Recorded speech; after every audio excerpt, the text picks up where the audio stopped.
everybody. Welcome back to the Unscripted podcast with Rosabelle. I'm your host, Rosabelle.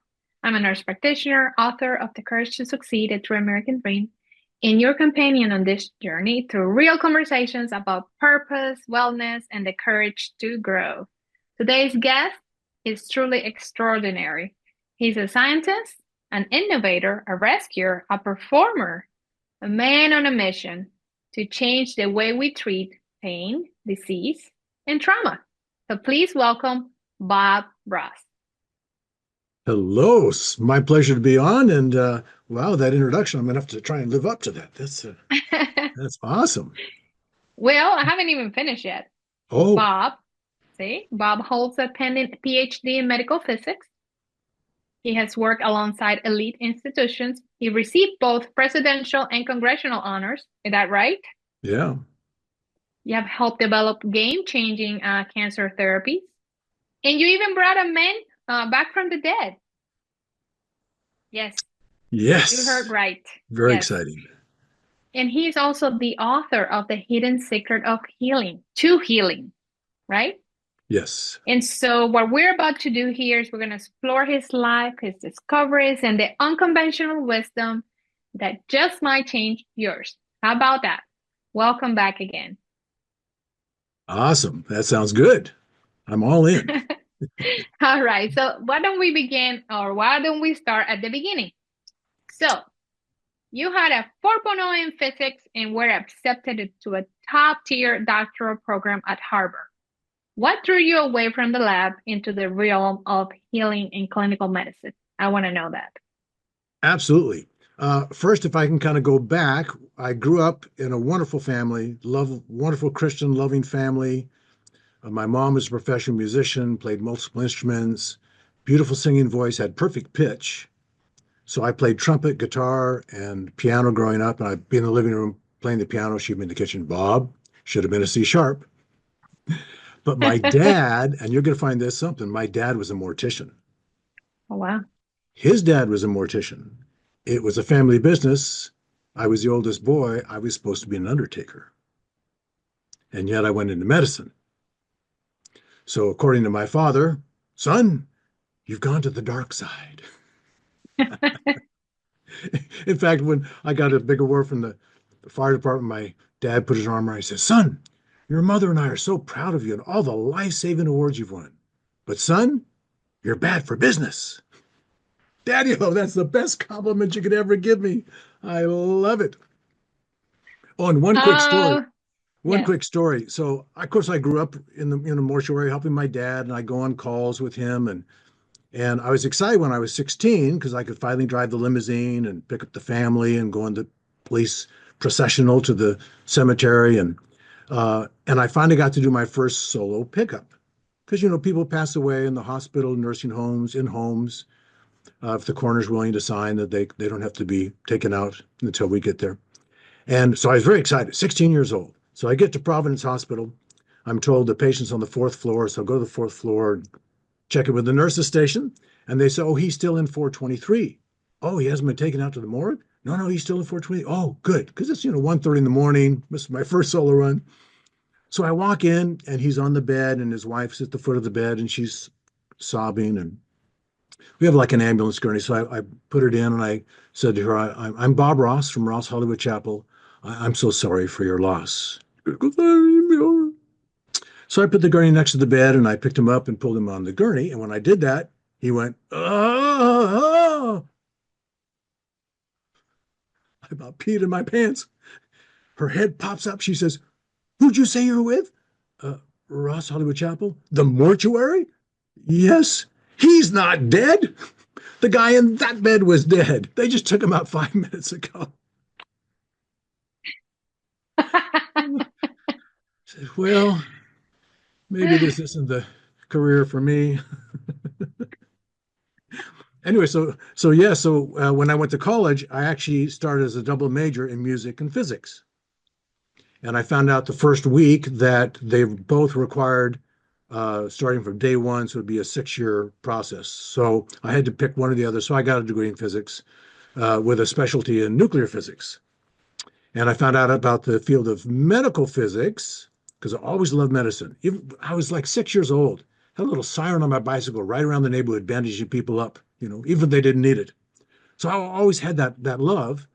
And so here's a great way to apply my physics to medicine, and it was primarily in cancer therapy. There's other uses for medical physics, but that was my specialty. And I was one of three people who got accepted into a very prestigious doctoral program at Harvard, and I turned them down. I know my mother thought the same thing. You did what? Mainly because they really wanted you to focus on research once you got your doctorate. I'm a Right. people person. I wanted to treat people with cancer. So that's why I went to another very famous medical school. And when I was there, I helped make one of the biggest breakthroughs probably ever in cancer therapy. It's called the hyperthermia effect. So hyper. So we found that if you increase the temperature of cancer cells, it made cancer cells weak. So if you did that, just heated up the body, sauna, nowadays we have infrared, far infrared, which is, much better. You could even do it chemically. Did that before a treatment, you could use much less chemo and radiation. And we were Wow. published peer reviewed, the scientific standard, and it basically got suppressed in the US. And as I found out later, it probably was because it was cutting into profits. In fact, once I was told, Bob, it's the business of medicine, it's not healthcare. But I got into medicine to help people.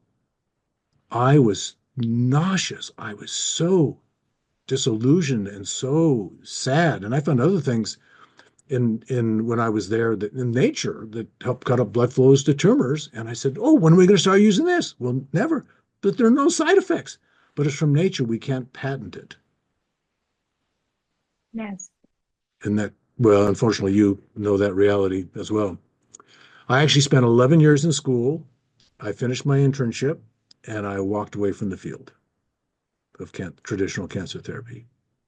Yeah.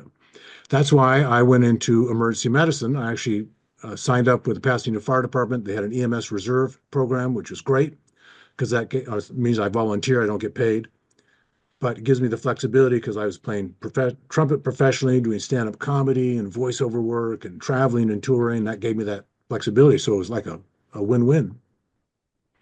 And but obviously, since I wasn't being paid with the fire department, and entertainment stuff comes in waves, and so I needed another income wave. So I started working as a motion picture set medic. So I've worked on the amazing. So we have a medic on set for when stunts go wrong, things blow up that weren't supposed to blow up, right? People have medical problems. So I worked on the Amazing Race, Criminal Minds, several of the CSI, SWAT, SEAL team. Worked on two of the later Star Wars. Was lead medic on American Ninja Warrior for 5 seasons. I was busy on that show. Unbelievable. But it was great. In fact, can I tell you a fun, quick story? Absolutely. So I'm working on a live show. Did I mention it was live? And during one of the shows, the boom camera that gets those great aerial shots was making a quick move over the audience, too low. The guy about 6'2" stood up, bam, clocked him in the head. Hundreds of pounds in motion, whack.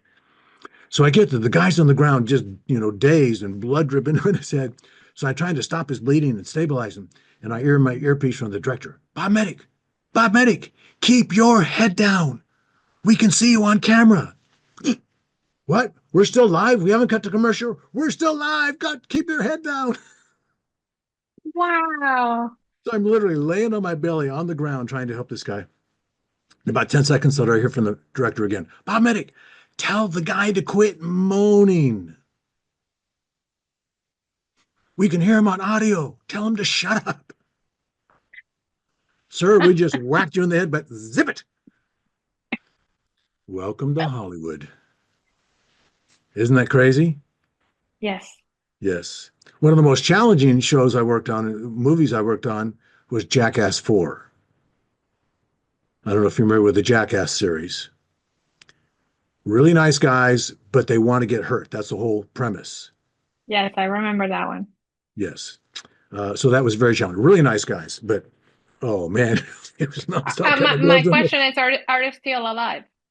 Um, Maybe. yes. Okay. but with limitations. Right? Yes.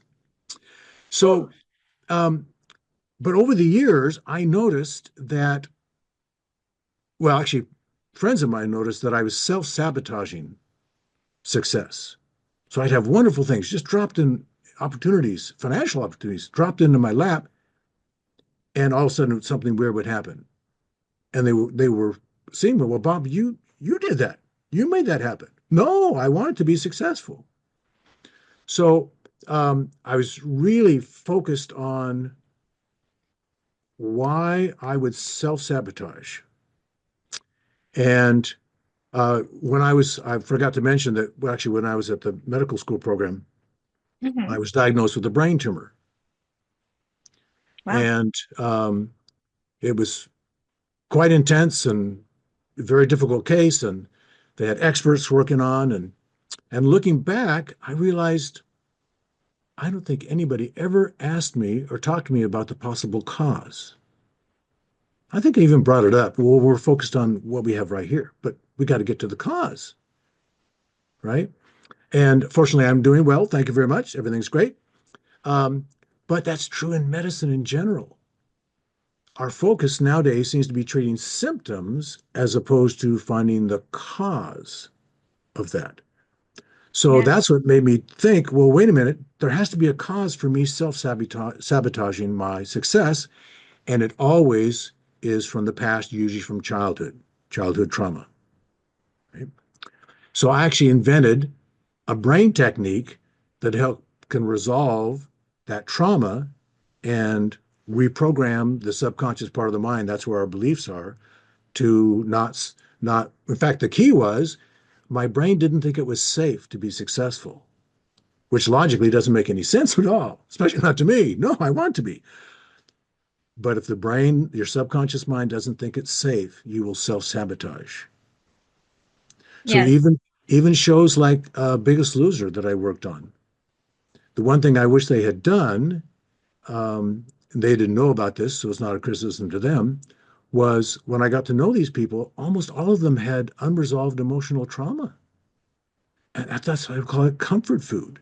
So you can teach them to diet and exercise and they will lose weight, but if their brain doesn't think it's safe to look good, right, especially if they've been sexually abused, they will sabotage that, right? And the brain doesn't distinguish between reality and fiction. Exactly, which is which is pretty amazing. But we can use that to our advantage, Oh, as you're soon going to see? find out. Yes. Okay.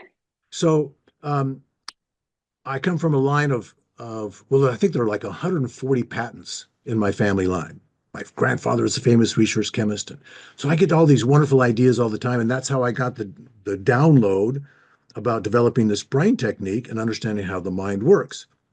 Now, one of the things I discovered, and this will be very helpful to your listeners, is the brain works on questions. Your brain has to answer a question. So if I ask you a question, even if it's a stupid question, right, your brain has to answer it. There's no question. And our biggest challenge is we ask ourselves questions all the time, but they're almost always negative. Why am I always late? Why can't I do this right? Why am I such a bad uncle? And your subconscious mind has to answer that and prove with, oh, because of this and because of that, that's why which is just reinforcing. Okay. That's why affirmations aren't very effective because you're making a statement, I'm success, like in my case, I enjoy success, I want success. And that's the conscious mind. And then that's like the filter, and then it compares it to what you believe, which is in your subconscious mind. Oh no, that's not safe. And so I could say that affirmation all I wanted, right? I got to reprogram that belief. So, and as a result of that initial breakthrough, I started a deep dive into natural medicine, how the body heals, and also in terms of helping people heal of emotional trauma, post-traumatic stress disorder, phobias, addictions. I studied with a lot of people, but the most powerful thing I ever did was get to study with Gary Craig, who developed EFT. Now, for those of you who don't know what EFT is, it stands for Emotional Freedom Technique. It's also known as tapping. Because it turns out if you tap on right where a nerve comes to the Mm-hmm. surface of the skin, very specific spots, right? Mm-hmm. It sends an electrical signal down that nerve. In the same way the doctor pounds on your knee, he's checking nerve function. Because if he hits the nerve, what does your leg do? Right? Well, it turns out, and we finally have discovered this to be true, that when you suffer any kind of emotional trauma, whether something happened to you or you saw something happen, like in war, you saw a child get hit by a car, anything like that, there's an electrical in your nervous system. That's what they recently discovered.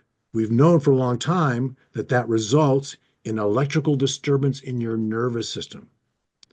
They call it electrical perturbation. It's like an electrical tumor. Yeah, I'm like electrical tumor and this and that and the other things like Arnold Schwarzenegger. Sorry, couldn't help. I love the way he talks and teaching the CPR classes and the pumping of the chest and this. I got to work with him when he was governor. Really nice guy. So now, what was I saying? Oh, I hate it when brain cells die in public. Uh, what was I saying? I was listening, I promise, but I was like, man, I started thinking about Arnold then. So Oh, then I yes. got Oh, distracted. yes. See? Thank you. So I was talking about Gary Craig. Yes, Yes. about the So tapping. the tapping. So it's an electrical problem with the nervous system. Now, talk therapy is wonderful, especially initially, right? But as you probably know, it's not very effective. People go for therapy several times a week for a year and have, a little bit of progress because it's an electrical problem. So your brain knows, and when I say brain, I mean the mind, right? The brain isn't the physical thing; it's the mind that's the most powerful. Your brain knows why, or I should say, where in your nervous system that electrical tumor is. And as you tap and think about, let's say, the car crash, right? The headlights coming towards me, headlights coming towards me. It'll send those electrical signals to that electrical perturbation. And just like we do with a cardiac arrest, we shock it. We treat an electrical problem with electricity. It literally dissolves the perturbation. So, as an example, I can usually help someone cure a lifetime phobia in one session. And again, there's a reason they have a phobia. They don't have it for fun. And again, it almost always goes back to childhood, right? I had a It's a guy, protective mechanism. yes, yes. In fact, I teach a little bit of the tapping when I teach CPR and first aid, because even if you're successful in bringing somebody back with when it was CPR, you can still have dreams and nightmares. And even though it was good, it all was good.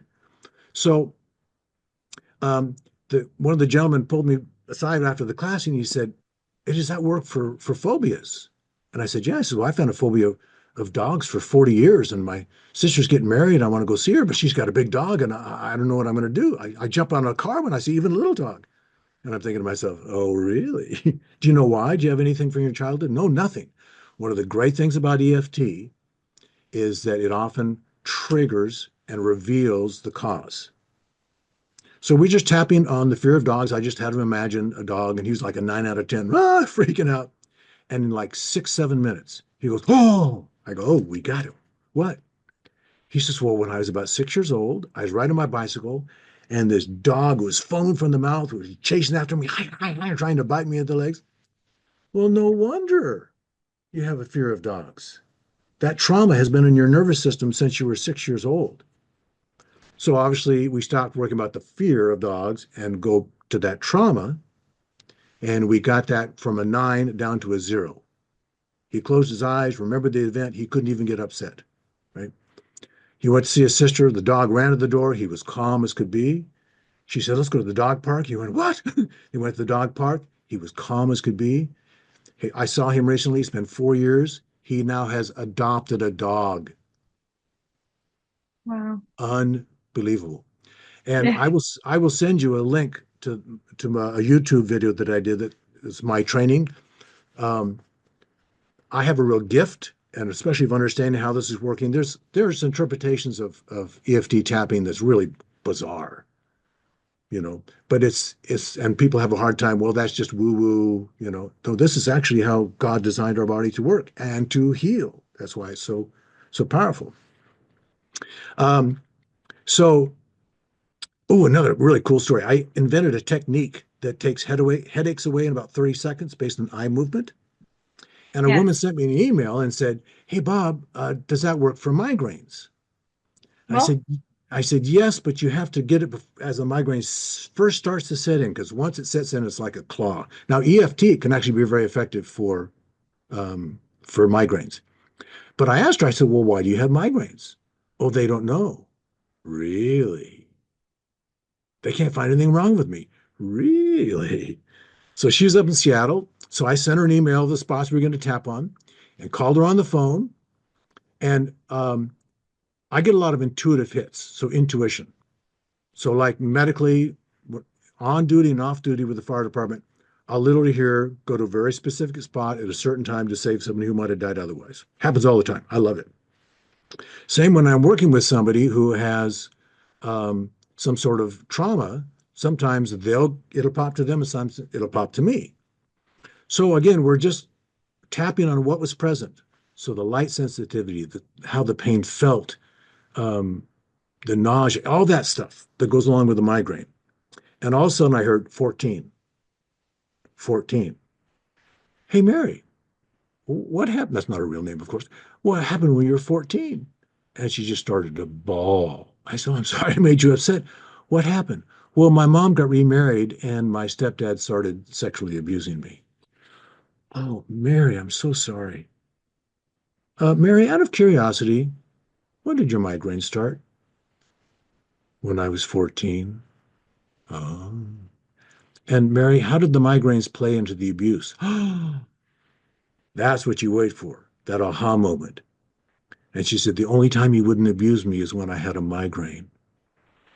Mary, you are so powerful. You were giving yourself a migraine to keep you safe. Remember, that's the whole point of our mind, is to keep us safe. I said, is he even still alive? No. But you still have migraines? Yeah. Mary, I bet it's when you don't feel safe. I never put that together. So we stopped tapping on the migraines mhm. and went to that abuse. Okay. Resolve that trauma, migraines disappeared. Yes. Now, in psychology, they call that a miracle. For me, it's normal. And that's how I want to live. And it's, Just, I believe in that, the body keeps the score. ooh, You, yes. I bet you have read that book. Hmm. Yes.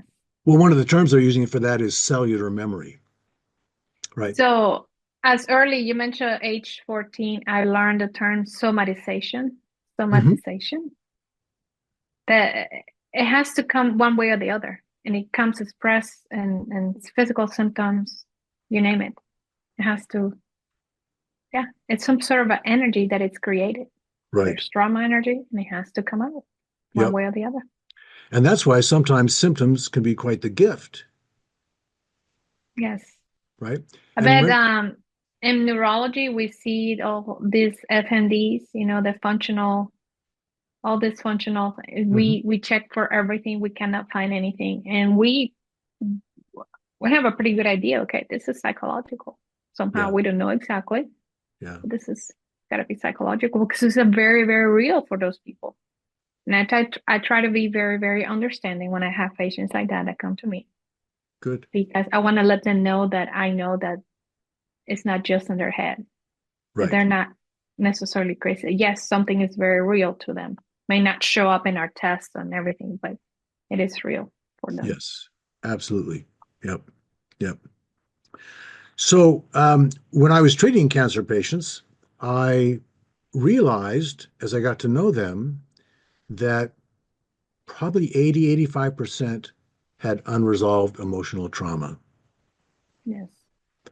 And the worst of it is when they have any kind of bitterness or unforgiveness, because as you know, any unresolved trauma, but especially bitterness and forgiveness, suppresses your immune system. And I don't know if your listeners know this, but we get cancer every day of our lives. Yeah, And we if you have miss this, cancer cells. Yeah, Yeah. And if the immune system is strong, it picks it up, recognizes it, produces interferon, interleukin, antineoplasms, takes care of it. But that's the key. The immune system has to be strong, right? exactly. So, uh, so it first started just helping people with post-traumatic stress disorder and phobias, addictions, and things. And then I realized, wait a minute, this needs to be applied to cancer patients because they can get wonderful therapy, you know, and they can get healed. But if they don't resolve that, they're in big trouble. In fact, I thought about the example. Let's say you moved into a new apartment, and unbeknownst to you, there is radioactive cobalt underneath the floor in your bedroom, which could give you cancer. So you get treated, you're now in remission, but you come back to your apartment and you continue to get exposed by what caused it, right? Okay, well, it's going to happen again, right? So Exactly. that's why it's really, really important to get to the core. Um, so that's why I started, am starting, just actually it's ready to go, a coaching program for cancer patients. So all the things I've learned about how the body heals and um, what cancer cells need to survive. And just like biology, if a cell doesn't get what it needs, the environment it needs to survive, it naturally dies. One of the examples it needs and feeds off sugar, especially refined processed sugar. And yet, and we've known this for years, and yet if you go to the hospital for cancer treatment, guess what they feed you? Coke, ice Yeah. cream, Jello loaded with sugar. Well, but and as a nurse practitioner, you understand that a lot of goes right over there. Like, well, what are we Oh, yeah. doing? Right. So there's that aspect of it, but then a huge aspect is to resolve trauma, get those things healed, and um, and I've always was fascinated ever since I was in the medical school program about the placebo effect. So but the whole idea about the placebo effect is people get a sugar pill, but they think it's a real drug because nobody knows what it is, right? And they don't tell people you're getting a sugar pill. And those that believe it's the real drug can get cured, but they weren't given anything. And if Yeah. you tell them about the side effects, they'll have the side effects, but they weren't given anything. And in medicine, they were so upset about the placebo effect. Oh, it's always getting in the way of our research. My thought was, wait a minute, why don't we promote that? In fact, even a simple thing like if you had an infection and your doctor prescribed you an antibiotic, if he said, this is the best antibiotic on the planet for exactly what you have, it would work better, even though it's the same chemical as it was before he said that, right? Because again, if we believe, now the nocebo effect is the reverse. So if you believe something's not going to work, you can actually stop it from working. Exactly. Yeah. And a good example of that is a friend of mine who got cancer and he had a very bad childhood. And when he got cancer, he couldn't believe the love and attention he was getting that he never got as a child. He didn't want to get better. He wanted to, right? But he sabotaged his own treatment so that he would keep cancer. And of course, it unfortunately took his Yes, life. there's a lot of sick people out there that they're actually sick because of the attention that they get. Yep. Unfortunately, yeah. Unfortunately, yes. So this is a true story. I've got a lot of great stories as you're kind of picking up. So a gentleman who had severe multiple personality disorders. One of his personalities, let's say James, had full-blown diabetes, type 1, insulin dependent. His pancreas didn't work. Another one of his personalities, say Jimmy, had a fully functioning pancreas, no diabetes. So was there anything wrong with his pancreas? No. What was turning it on and off? His mind. And the good news, we don't have to have multiple personality disorder to trigger that. So that got the juices flowing again. And I was able to modify my brain technique that I developed. I call it the hidden secret brain technique, um, to help the person release that placebo effect at will. Because only about 35% of people get the placebo effect, right? In fact, as I mentioned, I was raised in a wonderful, loving Christian home. Kids just flocked to my house because there was so much love and acceptance and grace and mercy, and oh, it's just wonderful. But there was something I could never understand as a kid, and that's why God asked for our faith when it came to healing. Well, why does God need my faith? I thought he was God. You mean it's God saying, oh, if only Bobby Boy would believe I could pull this off, but I can't pull it off unless Bobby Boy believes? That never made sense. Nobody I talked to could answer, well, that's just the way it is. That's what, just.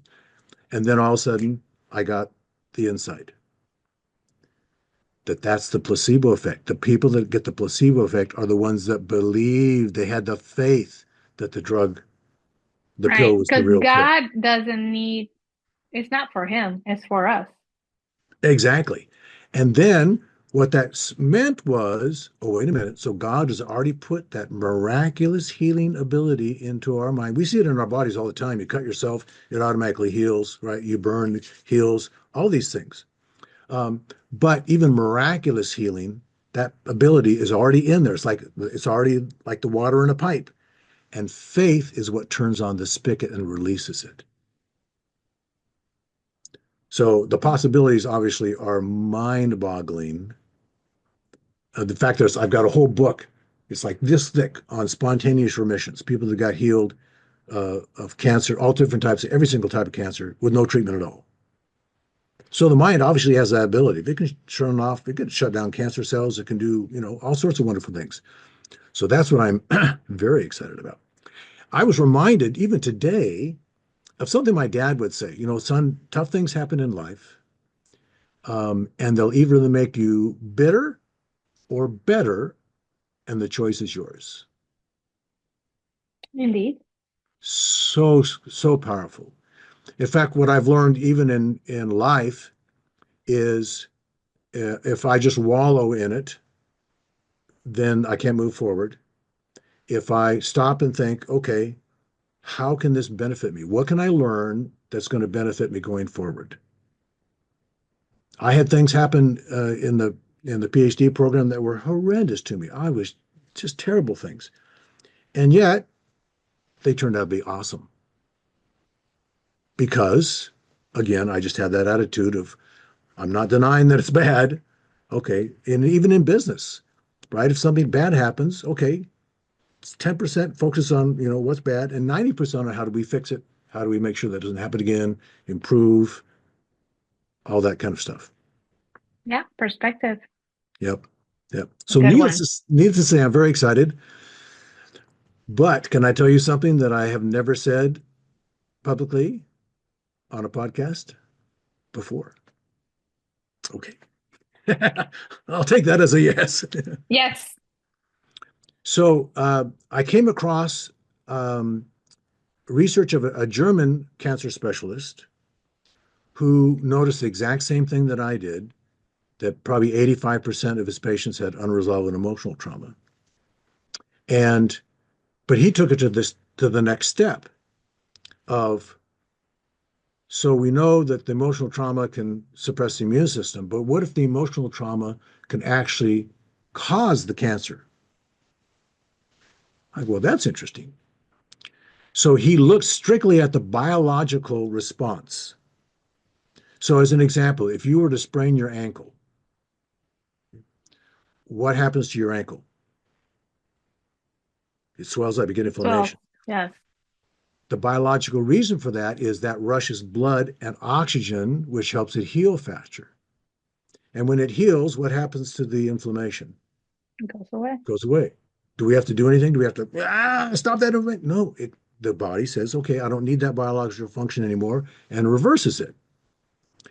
So, and the reason he found out about all this was because of his own experience of losing his son. His son was killed.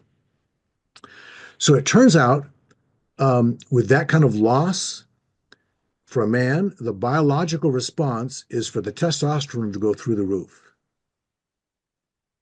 Now, that makes him more virile. Um, his wife can even pick that up. And the biological purpose is so they can have another child and replace the right child that's the biological purpose. But that high testosterone results in testosterone cancer. I mean, in testicular cancer. Right. So what he found is when that trauma was resolved, the testicular cancer would go away without any treatment because it was a biological response.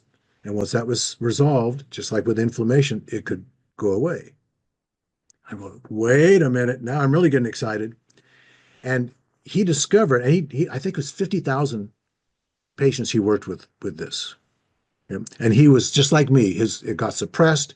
He got mocked.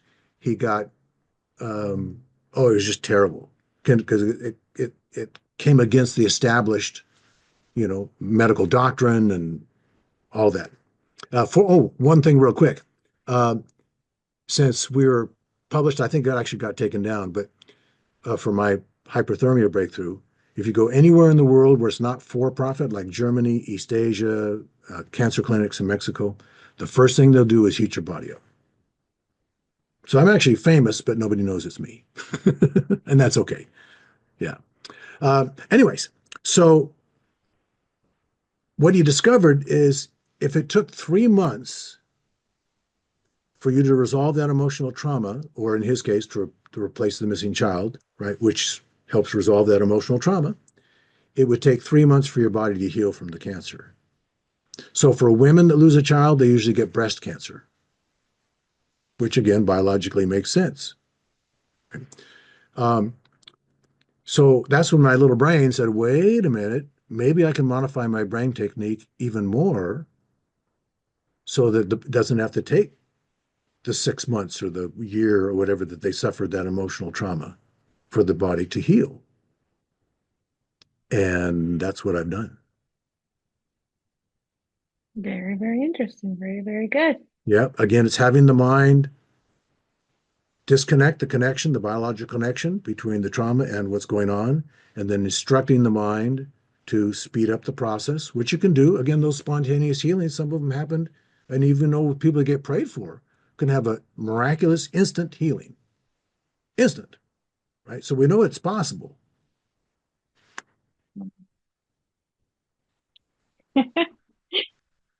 You can't see this, but I'm actually have a seatbelt on my chair because I'm about to jump out of my chair with excitement. Yeah, and I am just like thinking because as you're talking, I'm just thinking about all these different things because I have Good. my mind is That's a good kind of mind to have. yes, yes.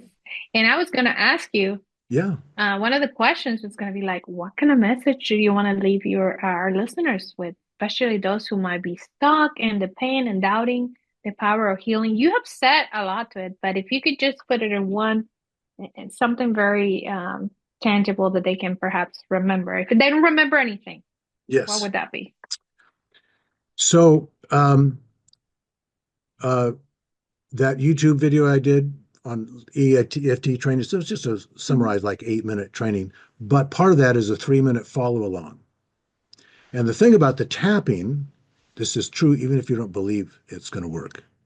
It doesn't take belief. In fact, there were two I believe. psychologists, yeah, two psychologists that got trained, and they took the class with Gary Craig because they knew it was snake oil medicine. It didn't work. And so he asked them, they were just, and he says, well, do you guys still have unresolved things? Well, everybody does. Okay, well, you work on each other. You know it's not going to work, so it can't be the placebo effect, right? And it worked on both of them. They both got healed of something they couldn't resolve. In fact, a lot of times it's why they got into psychology, right? Because of that past trauma. So it turns out when you tap on these very specific spots, and it's very specific spots, if you're off, like this would not do it. It has to be right there, right? Right on the top of the head. It can't be off the side a little bit. Very, very, in the video, you'll see that. Um, it literally triggers the autonomic nervous system. And just 3 rounds, it only takes about a minute to do a round. Right? You'll literally feel yourself relax. And I know when I got my brain tumor diagnosis, I did not relax. In fact, I actually went in the mode of like I treated myself like a patient. I've done all this research, which kept me focused. And then when I went in, I was in intensive care for 8 days. And that's when the reality hit like, oh, Bobby, this is you. This isn't a patient of yours.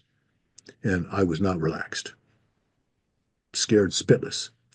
So, um, so just by doing that, you'll be more open to having wisdom. So we all have access to intuition.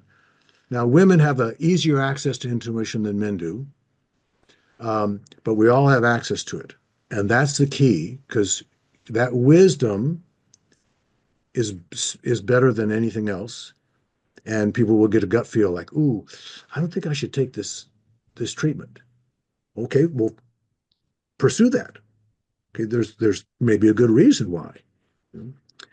Um, and they you can again use the tapping. They can follow along, and instead of tapping on release and let it go, relaxation, they can focus on any trauma that pops up, right? That they can Absolutely. remember, right? So first off, that's going to help their immune system. That's going to help them fight no matter what type of treatment they have. Uh, oh, and let me say this is very important. I forgot to say this disclaimer. So this conversation is not to be construed as medical advice.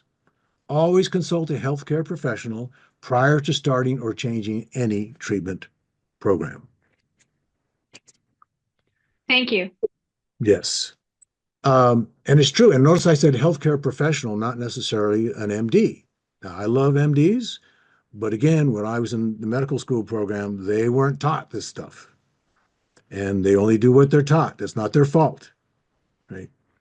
Um, that's one of the reasons I love emergency medicine. We're the best in the world, right? And we're looking for, oh, what's the cause of this? Let's see if we can resolve the cause. Oh, the pain is because, oh, there's a, oh, okay, we can do that. I love it, right? So, um, uh, okay, I'm going to say this. When I was in the medical physics program, we had to wear these badges. Like one of my research projects was thyroid function in scleroderma patients. We had to use radioactive iodine to scan their thyroids to see what was going on. So we had to wear these monitors that determine how much radiation we got. And that was because if you get exposed to too much radiation, you get cancer. Oh, okay. So I went to my professor. So exposure to radiation can cause cancer. Yes. Exposure to the chemotherapy agents can cause cancer. That's where they have to glove up and do all that preventative stuff, right? Yes. So how can radiation and chemo that causes cancer cure cancer? They said, well, it actually doesn't cure cancer. The whole point is trying to kill the cancer cells without killing the Hmm. patient. And I said to myself, well, huh. But now, let's say you've got all these dead cancer cells. Your body has to have a strong immune system to get rid of them. And we know that both chemo and radiation suppress the immune system. So it logically didn't make any sense. Right now, there are some cases, rare cases, it turns out, well, I'm told, rare cases, where that still is needed, right? Where chemo and radiation is actually appropriate for what's going on. But even if that's the case, there are things you can do, like liposome IVs of vitamin C or the liposomal form, which you can drink. It's about 95% as effective as an IV of vitamin C. Can help reduce and sometimes eliminate the uh, the side effects of chemo. Well, that's helpful. And my brain technique has been used. In fact, a gal who was going to get this, and she said, "No, I need to get this treatment." But the doctor told me I'm going to lose my hair. She said, "Well, I don't want to lose my hair." Well, 100% of people lose their hair, but I don't lose my hair. Sorry. 100% of people lose their hair. Yes. So she used my brain technique and convinced her mind that she wasn't going to lose her hair. She didn't need to lose her hair. Her hair is going to be just fine. She was the only person in the history of that medicine so far that I know that didn't lose her hair. So Oh, that's my encouragement to the listeners is to use your mind. It is fearful, and that's perfectly normal. So tapping is going to help that. I always recommend to see a functional medicine doc, so an MD who specializes in natural medicine, or a naturopath, or an osteopathic physician, someone who literally just focus on how the body heals.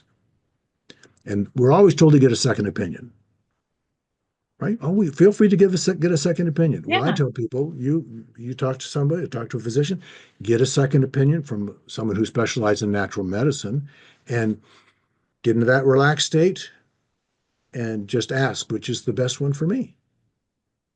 absolutely. Yeah, I want to know, how can people connect with you? Or how can they learn more about what you do? absolutely. So I have two websites. One is thehiddensecrettohealing.com, and maybe we can put these in the show notes. Yes. And that's for the cancer therapy and all that, my cancer coaching program. And on there is a free 45-minute masterclass on how to keep your body hostile to cancer cells, what you can do naturally to help, what you do if you have it, talks about my brain technique and so forth. And again, that's free. And then there's an option if people want to work with me to help them, they have that option. But the masterclass is absolutely free. And then I have a website for helping people with post-traumatic stress disorder, phobias, addictions, and that's the hidden secret to emotional healing. So the hidden secret to healing for cancer and the hidden secret to emotional healing. What I've discovered, and Dr. Hammer also discovered, that German physician, was that it can also result in things other than cancer. So emotional trauma can result in kidney issues and even gluten intolerance and allergies. Like, what?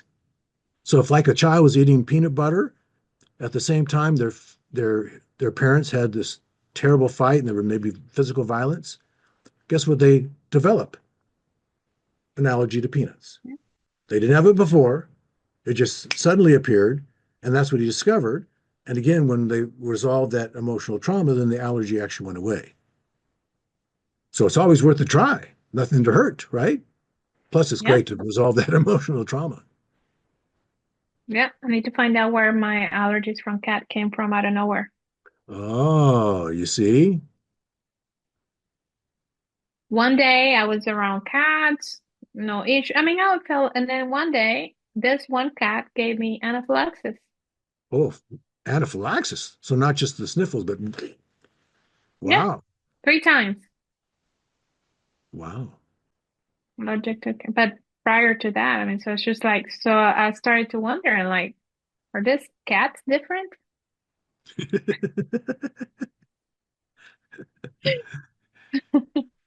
Wanted to Yes. research the cats, but anyways, Yeah. But it's well, very, but it's very, yeah. very exciting. So exciting Oh of yeah, what is possible. all the things that we can learn, that we can do for sure. Well, anything else that I have not asked you that you want to tell people? Ooh, that's a great question. Let me see. Um, oh, yes. Thank you. That just reminded me that I told you the first part of the why thing. You know, your brain always asks questions. It's based on questions, right? And most of the questions we ask are bad. So why am I such a bad uncle? Let's say that was my thought. And again, the brain's going to say, well, I'll show you why you're a bad uncle. All you have to do is flip it. Say, or why am I a great uncle? How am I a great uncle? Now your brain has to find out why that's true. Your subconscious mind has to answer that, and it's going to constantly work giving you ideas of how you can be a great uncle. And these ideas pop up because that's the other thing. When you do that, just be very aware of your intuition. A book is going to jump off the shelf. Why? And oh, I've read this subject before, but there's a reason that that particular book got your attention. And sure enough, a solution is going to, or something that's going to really help you is there, right? It's about reframing. Reframing. Yep, yep. And uh, the brain technique uses the way that because the subconscious mind has its own language, its own time frame. So we can use that question part to, and it has its own brain frequency. So, the brain has different frequencies. Mhm. So right now we're in the beta frequency. That's normal. when people meditate, it lowers into what we call alpha. Okay? And then just below that is theta, which you experience right before you fall asleep. And usually it's just for a few seconds, and you might feel like you're suddenly floating, or you see pictures, even if you're not normally visual, and boop, you fall asleep. So I discovered a way to get into theta without falling asleep. Because when you're in theta, you have direct access to your subconscious mind. Yes, I read about something like that. What about this video, YouTube video? Is it on your website? It's on YouTube. How do we find it? So I will send you that link, Okay, and and I they can can put it on just the, show yep, notes, and they can just click the link. And perfect. yeah, and on the either of the websites, there's a way to contact me, send me an email or whatever. Perfect. Perfect. Well, Bob, I want to thank you. Thank you. Your journey from saving lives, reinventing how we understand healing. I Thank mean, you. it's an inspiration. I really hope that this conversation sparks something powerful in our listeners. Yes, So, like I said, to learn more about Bob, just go to healing. www.thehiddenSecret.com. See? And follow along his journey of mind body transformation. And as usual, please don't forget to connect with me. Awesome. See? Don't There forget you to go. connect with me, social media, everything would be like you said, will be on the show notes. And hey, great talking with you. Thank you. Great listening. I really love this conversation. And I would Beautiful. like to extend an invitation for you to come back sometime. And yes, so we Normally, can I'm asked to continue leave. talking. Bob, use the back door, please. You're disturbing the guests. No, I would like for you to actually come back and we can definitely talk more in depth, because there's so much to be discovered. I believe that. So it will do me an honor Yes. if you'll come back and And something just popped in my mind. I have to mention it. So, um, when you get a bad diagnosis, you get fear and you don't feel like laughing. And yet, even in scripture, it says that laughter is like a medicine. Well, they've actually found that laughing, especially good hearty belly laughing, especially if you're crying, you're laughing so hard, hmm produces the anti-cancer drugs, the interferon, interleukin, and the neoplastins. And first off, that instantly you're helping your body heal of whatever you've yes, got just from laughter. healing is Now, medicine. I didn't feel I like mean, laughing. Yeah, laughing is medicine. That's yeah, right. I didn't feel like Healing. laughing. And sometimes you have to force yourself to laugh. Yes. Now, there's a doctor who knew this and he got cancer and he just watched Three Stooges movies because that always made him laugh. And he went into remission. Yeah. My mom used to say if we don't laugh, we'll cry. Oh, there you go. So if every time I feel that, that's what I do. I And laugh. sometimes it's just a matter of going, Yes. Yes. I just made myself laugh. And And here's something I say. Pay attention to what I'm gonna do. For those who worry that laughing will give them wrinkles, oh. just do this. And if they can see themselves in the mirror, they'll laugh even harder. Right. That's great. I mean, if you're worried, just kind of like, yeah. But all I'm saying is laugh. That is Laugh. medicine. Beautiful. Don't worry about the wrinkles. I'm so grateful you invited me. Oh, I'm so thankful. Thankful that we got this time to talk. I love talking to people. I love sharing experiences. There's so much out there to learn. I also got lots of stories. Yes. And maybe later in another episode, we'll talk some more about things. Yes, absolutely. Thank you. Thank you Beautiful. so very much. My pleasure. So, alrighty, everybody. Well, until next time, remember, stay unscripted.